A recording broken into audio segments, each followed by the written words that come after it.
BFM Business, BFM Crypto, le club.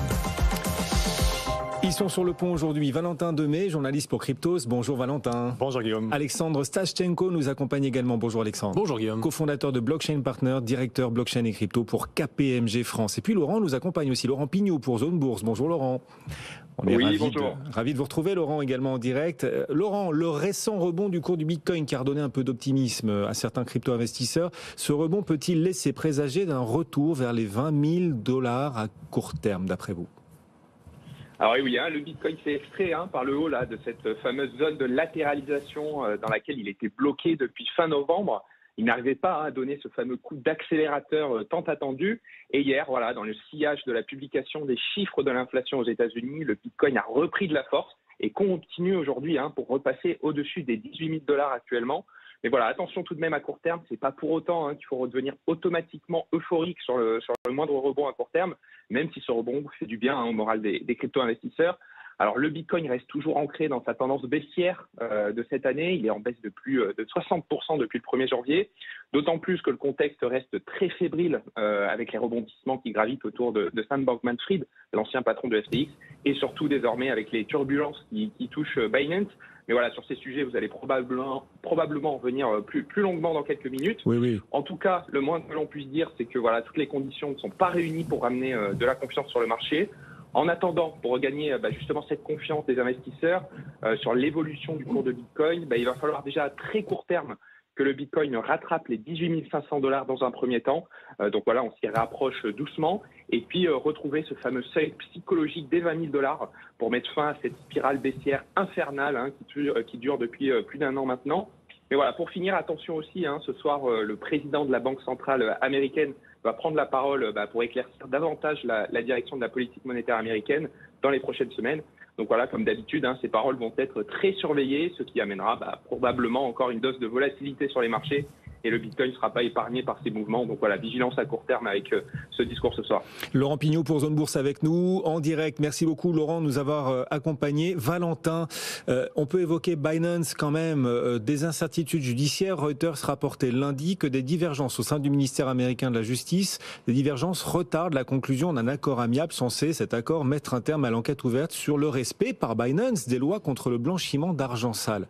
Alors depuis, Binance a enregistré des retraits d'importance de la part de ses clients et annoncé une suspension des retraits sur l'USDC, l'un des principaux stablecoins. On en est où aujourd'hui, Valentin ? Effectivement, ça a fait un peu peur à une partie de l'écosystème en début de semaine, cette incertitude. Ça rappelait un petit peu les débuts de FTX avec ses premiers tremblements et certains ont fait des parallèles assez rapides entre les deux manières de communiquer qui sont, pour l'instant en tout cas, bien différentes. Effectivement, hier et avant-hier, CZ, le patron de Binance, a annoncé des difficultés sur certains retraits de stablecoins, notamment l'USDC, parce qu'il mettait en lumière le fait que pour certains échanges, il fallait que les banques réelles, des vraies banques, rentrent en jeu, qu'elles étaient fermées à certains moments de la nuit et donc ne pouvaient pas assurer certains retraits 1 pour 1 du USDC en autres stablecoins. Donc il y a eu un petit moment pour ne pas poser problème à la plateforme où Binance a décidé de suspendre les retraits du USDC. Mais il y a quand même eu entre 1,5 et 3 milliards de dollars de retirer en crypto et en USDC ces derniers jours, parce que très vite, encore une fois, on a fait le parallèle entre cette communication et celle de FTX il y a quelques semaines et quelques mois qui avait mené à la faillite. Donc comme on est encore très touché par cette grosse faillite, les consommateurs ne prennent plus trop de risques. Ça, effectivement, accumulé avec une autre information que vous venez d'annoncer, Guillaume, qui est cette enquête. Ça fait un moment qu'on la suit, ça fait un moment qu'elle est effectivement sous les feux des projecteurs, où c'est effectivement Binance, pour citer les termes exacts, aurait traité plus de 10 milliards de dollars de paiements pour, je cite, des criminels et des entreprises cherchant à échapper aux sanctions américaines et comploter pour échapper aux régulateurs des États-Unis et d'ailleurs. C'est effectivement en ces termes-là que le bas blesse. Cette enquête est toujours en cours, puisque certains trouvent qu'il n'y a pas assez d'éléments pour condamner Binance dans ce sens. Certains d'autres disent que le KYC n'était pas assez, donc le Know Your Customer, les suivis des fonds déposés sur la plateforme et retirés n'était pas assez important, et donc il y a eu des trous dans le filet, et donc il faut sanctionner Binance. C'est actuellement le grand débat.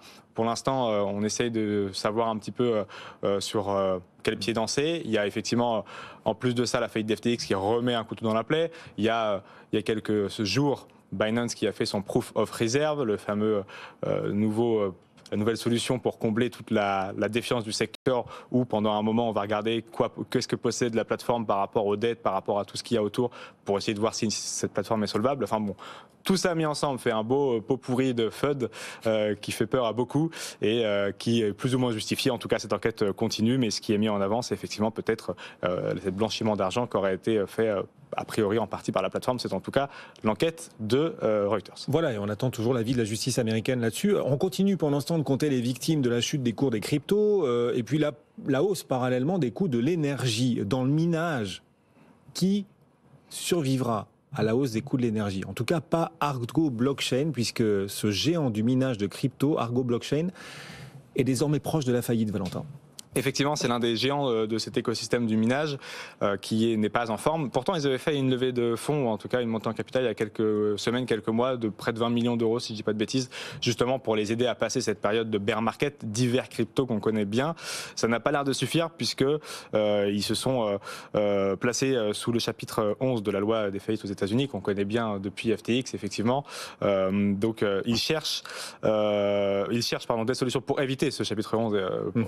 Petite correction des États-Unis, mais on efface tout, on reprend. On efface tout, on reprend. Merci. Il n'y a pas de Chapter 11, ils essaient d'échapper au Chapter 11. Effectivement, en allant chercher des partenaires. Ils sont en discussion avec un tiers pour retrouver l'argent manquant. On est tout pile dans ce qu'on appelle le dernier survivant dans le minage, où en fait il ne faut pas forcément aller chercher l'électricité où elle est la plus proche, c'est-à-dire en France ou en Allemagne avec le charbon, ça coûte très cher. Il faut aller la chercher là où elle est en surplus. Ça pollue en plus là, le charbon. Ouais. Comment ? En plus le charbon ça pollue. Ouais, exactement. Et en plus c'est de l'énergie noire ou grise, donc il faut aller la chercher là où elle est en surplus.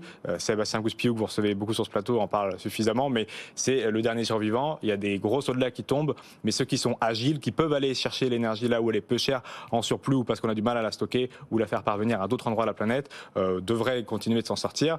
En tout cas, le prix du Bitcoin autour de 17 000 $ aujourd'hui. On sait que la difficulté de minage s'adapte tous les 15 jours en fonction du nombre de machines connectées. Donc, moins il y a de machines, plus la difficulté s'adapte et inversement, s'il y en a plus, elle devient plus complexe. Donc, on est aussi sur ces ajustements-là où la blockchain va se mettre à jour. Mais effectivement, vu le prix de l'énergie qui explose, le prix du Bitcoin qui stagne, il y a des dommages collatéraux. Et là, encore une fois, je précise, pour chercher à éviter la faillite. Et le Chapter 11, il cherche des fonds, mais en tout cas, la posture n'est pas très bonne et le cours dévisse. Et donc, Argo Blockchain peut être au bord de la faillite. Bah moi, vous savez quoi ? J'attends qu'on prouve l'utilité sociale de Bitcoin. Vous n'êtes pas le seul. Ce sont les mots d'une personnalité publique récemment que les crypto-fans identifieront facilement. Bon, il s'agit de l'eurodéputée Aurore Lalucq. Le sujet est intéressant. J'attends qu'on me prouve l'utilité sociale de Bitcoin. Au repas de Noël, cet argument va probablement fuser. L'utilité sociale, c'est une vraie question et elle a raison de la poser, cette question. Est-ce que l'utilité sociale du Bitcoin, c'est pas le talon d'Achille justement du Bitcoin ? Alexandre ? Si, complètement. Son plus gros talon d'Achille, car comme chacun sait, Bitcoin ne sert à rien du tout. Il est spéculatif, il est concentré, il est inégalitaire, il est polluant.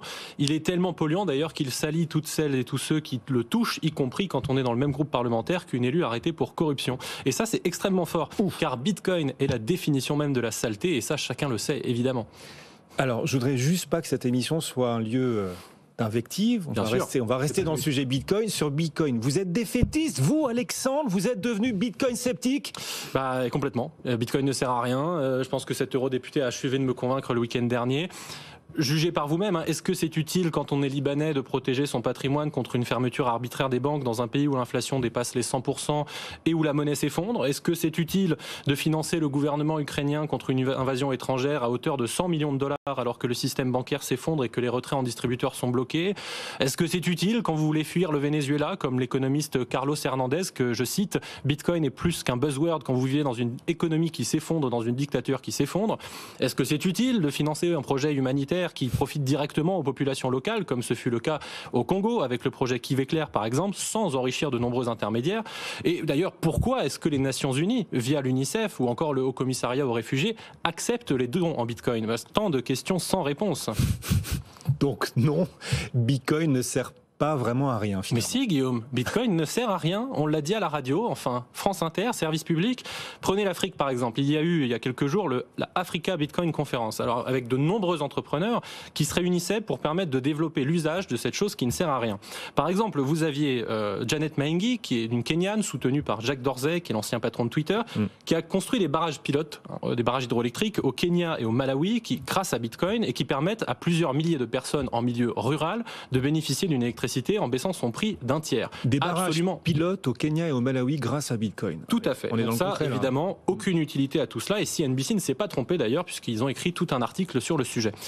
Vous aviez également notre baroudeur préféré, Sébastien Gouspillou, mentionné tout à l'heure, qui fait la même chose au parc des Virunga au Congo, ralentissant ainsi la déforestation de la forêt vierge et contribuant à la préservation de la biodiversité locale. Complètement inutile. D'ailleurs, quand c'est Lula qui sauve la forêt tropicale, c'est le héros de toute la classe politique européenne, mais quand c'est Bitcoin, c'est complètement inutile. Il y avait aussi Jack Mallers. Il est en forme, il est très en forme. Créateur de l'application de paiement Strike, qui a fait une démonstration de Bitcoin pour la réception de paiements internationaux, les fameuses remises, en 15 secondes, quasiment gratuitement, et ce, sans compte bancaire. Ces remises, c'est 6% du PIB total du Ghana qui accueillait la conférence, et c'est le terrain de jeu, évidemment, de nombreux intermédiaires financiers qui ponctionnent aux alentours de 10% de commission sur ce genre de transactions. Donc c'est vraiment inutile, tout cela. Vous nous dites que Bitcoin peut avoir un intérêt en Afrique, Alexandre. Mais est-ce que vos arguments sur l'utilité sociale de Bitcoin, et honnêtement, je comprends que la question soit posée, est-ce que ce discours, est-ce que vos arguments, ceux que vous mettez sur la table aujourd'hui, tiennent aussi pour le reste du monde au-delà de l'Afrique dont vous nous parlez? Bien sûr, c'est important l'Afrique. Non, cessez de détourner mes propos, Guillaume de Grasse. Bitcoin n'a aucun intérêt en Afrique, comme je viens de vous le prouver d'ailleurs. Et d'ailleurs, l'Afrique, ce n'est jamais qu'un 5e de la population mondiale, donc qui est-ce que ça peut bien intéresser? Mais vous creusez, à raison, et vous faites votre travail de journaliste.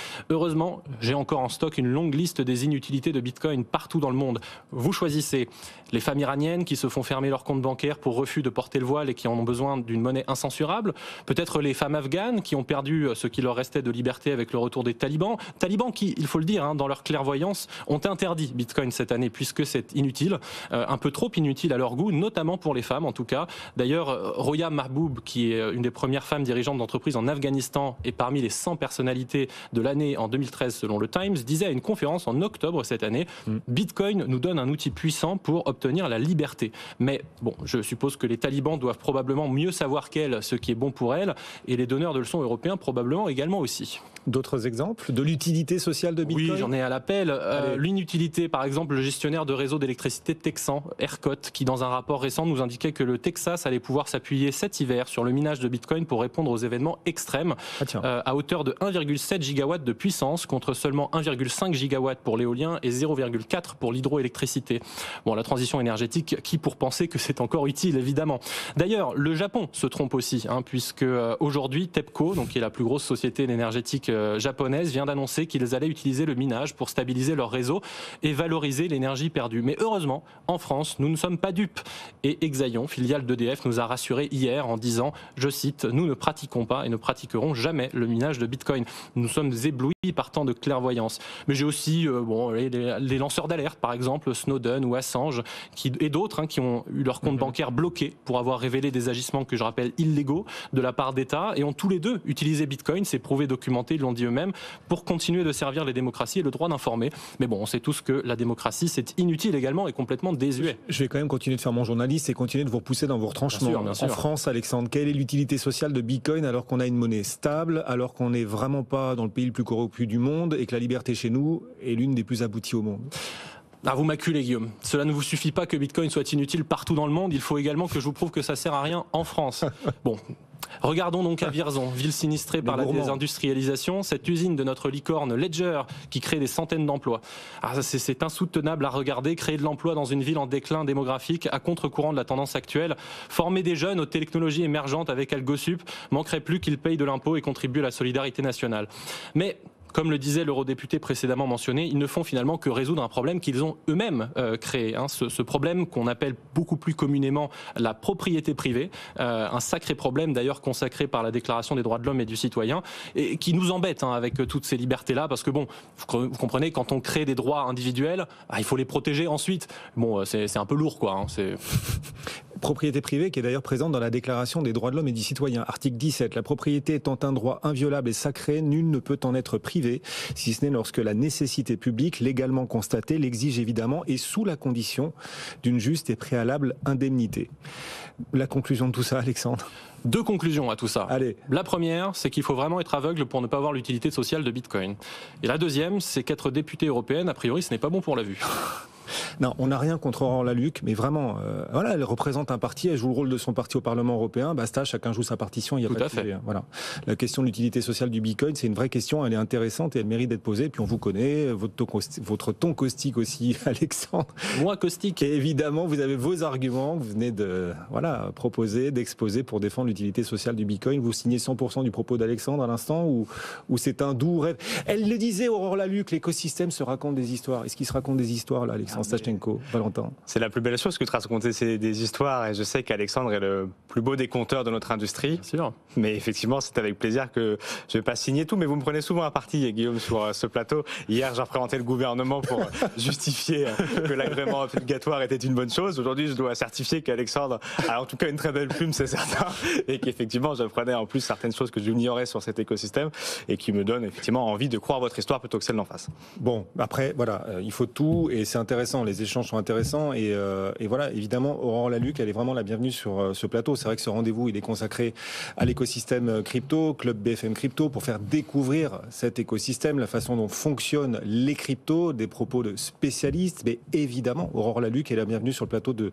BFM Business, et voilà, l'idée, c'est de mettre en avant les idées nouvelles, celles qui émergent, et puis ensuite de les confronter aussi. C'est ça qui fait le débat, et c'est voilà, pour ça qu'on qu'on réitère notre invitation à la députée européenne Aurore Lalucq, bien sûr, qui est la bienvenue sur cette antenne. On a fait le tour ou pas? Non, il y a une inquiétude pour l'écosystème français. Qu'est-ce qu'il y a, Valentin? Vous êtes mort de rire. L'écosystème... Non, mais si, parce que vous étiez tellement absorbé par ce que nous a dit Alexandre, vous êtes perdu dans l'émission. On s'est retrouvés. Mais effectivement, non, pour faire le pont sur ce pour terminer sur une note négative. Non, il n'y a rien de négatif. L'écosystème français s'inquiète. Quel avenir pour les entreprises françaises? Il ne se plaint jamais d'ailleurs, il faut le dire. Exact.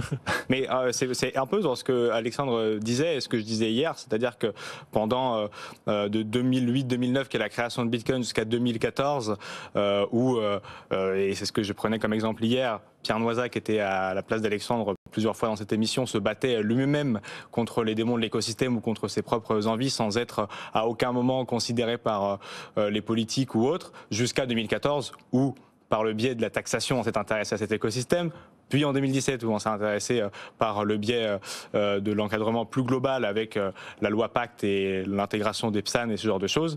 Mais durant toutes ces périodes-là, il y a eu une difficulté pour l'industrie française de faire valoir son intérêt et maintenant de faire valoir sa légitimité au sein de l'Europe, de la France et du monde. Et là, effectivement, l'une des difficultés nouvelles de l'industrie, alors que, je disais hier, 70 à 80% des gens qu'on a l'occasion de recevoir sur Cryptost existent toujours, alors que ça fait plus de 5 ans qu'ils sont là, et donc on a passé le spectre des 50% des entreprises qui meurent au bout de 5 ans, sont en difficulté pour exercer en France. Pourquoi? Parce qu'il y a effectivement cet agrément obligatoire qui a été voté par le Sénat hier. C'était pas le cas quand on était sur le plateau hier.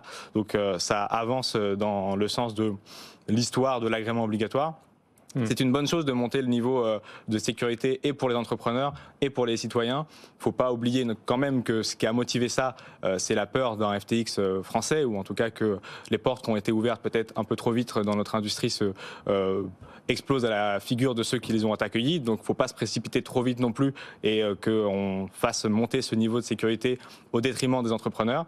Ce qu'il faut comprendre, c'est que cet agrément obligatoire devrait être, on souhaiterait qu'il soit imposé à nos entrepreneurs français dans l'année qui vient. Ça implique 2 choses qui n'est pas possible. Le premier, c'est qu'il n'y a pas d'assurance qui est capable de répondre aux exigences de cet agrément en France, donc ce n'est pas possible. Et il n'y a pas d'effectifs suffisamment poussés à l'AMF et à la CPR pour regarder tous les dossiers de ceux qui souhaiteraient avoir cet agrément. Or, il ne serait plus optionnel dans le cadre de ce qui nous attend dans les prochains mois, mais serait obligatoire dans la volonté du Sénat et de cet petit amendement dans le cadre de l'agrément obligatoire, et donc ça tuerait notre industrie. Donc ce que je disais effectivement, c'est que ce niveau de sécurité arrive avec MiCA en 2025-2026 de manière plus progressive. Aujourd'hui, il est pas obligatoire, il est optionnel, il est souhaitable mais optionnel. Que demain, si la France, avant même MiCA, se dise il faut qu'on le mette, qu'il soit obligatoire, on risque de tuer l'industrie alors qu'elle s'est déjà débattue avec vigueur et force ces dernières années. Message, ne pas confondre vitesse et précipitation. Effectivement, il faut courir à la même vitesse. Alexandre. Il y a une sorte d'idée, alors j'aurais pas le temps de le faire ici, mais une sorte d'idée à laquelle il faut un peu tordre le cou parce que on se sent tous obligés autant qu'on est à commencer nos phrases par évidemment que la régulation c'est bien, virgule, et puis ensuite on peut en lancer un raisonnement. Je pense qu'il faut tordre l'idée tordre le cou à cette idée, non pas l'idée à ce coup, parce que en fait on se rend compte qu'aujourd'hui si juste réguler c'est bien, la phrase comme ça en vérité générale est censée être perçue comme bien, dans la réalité, bah ok on va jusqu'à l'interdiction puisque réguler c'est bien. Mais en fait c'est pas comme ça que ça fonctionne. On l'a dit, on ne peut pas avoir d'agrément, il n'y a pas d'assurance pro, responsabilité civile. Donc qu'est-ce qui va se passer ? Bah on va juste réguler. Le but de la régulation est de protéger le consommateur. Est-ce que ça atteindra son but ? Absolument pas. Zéro. Les consommateurs continueront de se fournir à l'étranger dans des plateformes qui n'ont même pas l'enregistrement. Donc en fait, non, il ne faut pas commencer toutes nos phrases par réguler en soi, c'est bien. Il faut le faire de manière proportionnée, il faut le faire à la même vitesse que l'écosystème. Et c'était ça, on va dire, même si le bilan n'est pas complètement rose, il y avait ce côté dans l'enregistrement puis l'agrément optionnel. C'était un compromis assez intéressant parce que c'était pas obligatoire, mais en même temps, ça donnait un cap à l'écosystème qui voulait se préparer en disant « Ok, dans 3-4 ans, ce sera obligatoire, donc c'est vers ça que je dois m'orienter. » Donc ça, c'était plutôt pertinent. Si on le met obligatoire aujourd'hui, ça relève du suicide. Hein. On ne peut pas avoir cet agrément aujourd'hui, c'est techniquement infaisable. Donc tout le monde, tous les Français iront à l'étranger. Et on aura potentiellement augmenté la probabilité d'un FTX bis. C'est sur cette note positive que s'achève le club BFM Crypto. Merci à tous les deux de nous avoir accompagnés. Alexandre Ostachenko, cofondateur. Toujours avec une note d'optimisme. Oui, toujours. Blockchain Partner et KPMG France. Merci beaucoup Alexandre et votre plume acerbe. Valentin Demey, journaliste pour Cryptos. Merci Valentin également. Et Laurent Pignou qui nous accompagnait pour Zone Bourse.